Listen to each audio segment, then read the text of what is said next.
Class. आज की जो हमारी डिस्कशन है उसमें हमने सेलुलर स्ट्रक्चर एंड फंक्शन में जो दूसरी नॉन ऑर्गेनेली पढ़नी है दैट इज सेल मेम्ब्रेन।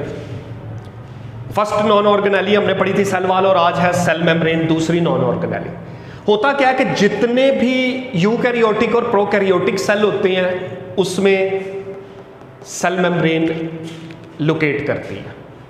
आमतौर पर सेल मेम्ब्रेन एनिमल सेल की सबसे आउटर मोस्ट बाउंड्री वाल को बोलते हैं। ये थिन होती है, इलास्टिक होती है और बेसिकली जो सेल मेम्ब्रेन है इसके अंदर छोटे छोटे पोर्स सुराख होते हैं। इन सुराखों की वजह से ये सिर्फ और सिर्फ उसी मटेरियल को गुजरने की इजाज़त देती है जो उन सुराखों के साइज से आसानी से पास कर जाए। यही वजह है कि सेल मेम्ब्रेन को सिलेक्टिव मेम्ब्रेन भी बोलते हैं क्योंकि ये सिलेक्टेड पार्टिकल्स को गुजरने देती है। यानी सिलेक्टिव मेम्ब्रेन को आप उर्फ़े आम में कहते हैं सेमी परमिएबल मेम्ब्रेन, यानी इसमें से कुछ पार्टिकल्स आसानी से गुजर सकते हैं।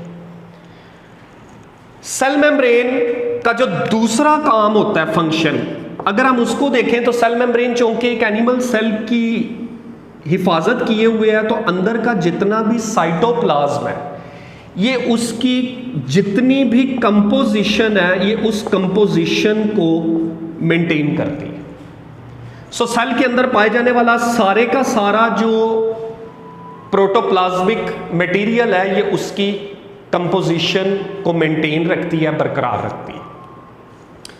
तीसरे नंबर पर अगर हम सेल मेम्ब्रेन को फोकस करें तो it is actually a site where different organelles are located. ये एक ऐसी जगह फ्राहम करती है जहां पर मुख्तलिफ ऑर्गेनेलीज आपस में कोऑर्डिनेट करती हैं और उस सेल का फंक्शन परफॉर्म करती हैं। तो it actually reside to all those organelles. So ये रेजिडेंस प्रोवाइड करती है। सो बच्चों ये जो साइटोप्लाज्म का जितना भी रीजन है जहां पर ऑर्गेनेलीज लोकेट करती हैं they actually involve in the metabolic functions of the cell.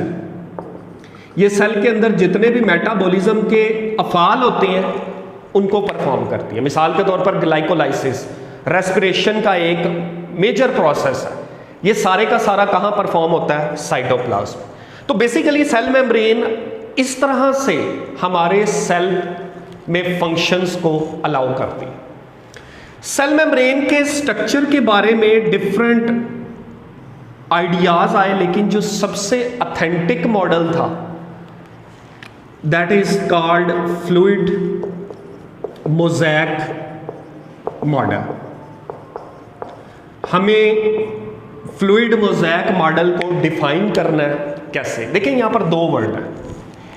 ये जो फ्लूइड है ना, fluid comes from lipid bilayer. By layer का मतलब है दो तहें, यानी लिपिड की कितनी तहें हो गई? दो। ये किसको नॉमिनेट कर रहा है? फ्लूइड को। मोज़ेक एक्चुअली में पैटर्न है। पैटर्न किसको कहते हैं? तरीकाकार। ये किसका पैटर्न है? ये प्रोटीन के मॉलिक्यूल्स का पैटर्न है। आप ऑब्जर्व करें कि हमारे कपड़े में कहीं कहीं कुछ ना कहीं फूल बने हुए होते हैं, कहीं कोई स्ट्रक्चर्स बनी होती हैं, वो एम्बेडेड होती हैं, धंसे हुए होते हैं, कशीदाकारी जिसको बोला जाता है। तो लिपिड बाय लेयर में ना कहीं कहीं प्रोटीन के मॉलिक्यूल्स इस तरह से धंसे हुए होते हैं कि वो एक पैटर्न, एक तरीकाकार बनाते हैं जिसको हम मोज़ेक बोलते हैं। अब बच्चों होता क्या है कि मिसाल के तौर पर ये लिपिड का एक मॉलिक्यूल है, ये दूसरा मॉलिक्यूल है। आप ऑब्जर्व करें कि एक लेयर ऊपर वाले मॉलिक्यूल बना रहे हैं और दूसरी लेयर नीचे वाले मॉलिक्यूल्स बना रहे हैं, इस तरह से। क्लियर हो गया? अब एक तह ये हो गई, दूसरी तह ये हो गई, तो ये लिपिड की क्या कहलाई? By layer. अब इस बाई लेयर में कौन से मॉलिक्यूल्स आके धंस रहे हैं जी? इस तरह से प्रोटीन के मॉलिक्यूल्स आके धंस रहे हैं। सो यहां पर एक प्रोटीन का मॉलिक्यूल आ गया तो उसके बाद फिर से दोबारा लिपिड की बाई लेयर स्टार्ट हो गई।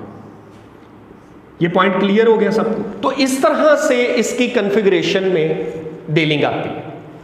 अब फ्लूइड मोज़ेक मॉडल में लिपिड बाय लेयर भी आ गया, प्रोटीन भी आ गया। तीसरा कंपोनेंट ये होता है कि इसमें कहीं ना कहीं कार्बोहाइड्रेट्स के मालिक्यूल पाए जाते हैं। यानी ये जो लिपिड बाय लेयर है, इस तह में कौन से मालिक्यूल्स पाए जाते हैं जी? लिपिड बाय लेयर के मालिक्यूल्स पाए जाते हैं। ये पॉइंट क्लियर हो गया।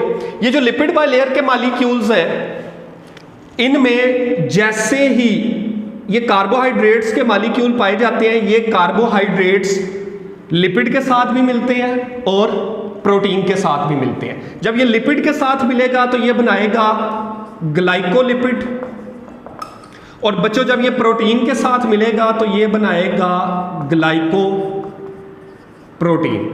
तो हमारे पास लिपिड बाय लेयर में ग्लाइकोलिपिड और ग्लाइकोप्रोटीन के मॉलिक्यूल्स होंगे। नंबर 4, चौथे नंबर पर फ्लूइड मोज़ेक मॉडल में एक मटेरियल काउंट किया जाता है, दैट इज कोलेस्ट्रॉल। ये हर सेल मेम्ब्रेन में नहीं होता, ये सिर्फ यूकैरियोट्स की सेल मेम्ब्रेन में होता है। प्रोकैरियोट्स की सेल मेम्ब्रेन में कोलेस्ट्रॉल नहीं पाया जाता। तो बच्चों lipid by layer first component protein, second component carbohydrates, glucose third component, और सिर्फ यूकैरियोट्स में कोलेस्ट्रॉल। तो ये 4 कंपोनेंट्स आपस में मिलते हैं और मिलकर हमारा सेल मेम्ब्रेन का फ्लूइड मोज़ेक मॉडल बनाते हैं। सो ये कंपोनेंट्स क्लियर है सबको?